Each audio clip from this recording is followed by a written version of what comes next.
مجھے پیدا کرنے والے کی قسم ان میں ایک عالم بھی ایسا نہیں تھا، سارے کے سارے آگ میں تو پک گئے مگر کسی نے انگریز کے سامنے گردن نہیں جھکائی۔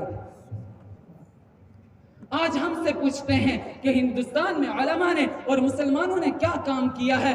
میں انہیں کہتا ہوں کہ انہی مسلمانوں نے کہ اس ہندوستان کی آزادی کے لیے شاملی کے میدان پر علماء دیوبند توپوں کا نشانہ بنے، اس ہندوستان کی آزادی کے لیے دہلی کی چاندنی چوک سے لے کر خیبر تک علماء کی گردنیں درختوں پر لٹکائی گئی۔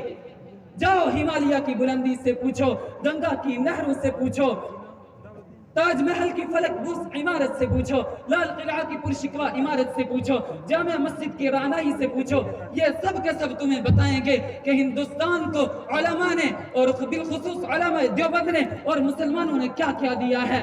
100 بار سوارا ہے ہم نے، 100 بار سوارا ہے ہم نے اس ملک کے گئے ہوئے برہم کو، یہ اہل جنوب بتلائیں گے کیا ہم نے دیا ہے عالم کو۔ ایک اور شاعر کہتا ہے، پتا پتا بوٹا بوٹا حال ہمارا جانے ہے، پتا پتا بوٹا بوٹا حال ہمارا جانے ہے، جانے نہ جانے گل ہی نہ جانے باغ تو سارا جانے ہے۔ وآخر دعوانا ان الحمد للہ رب العالمین۔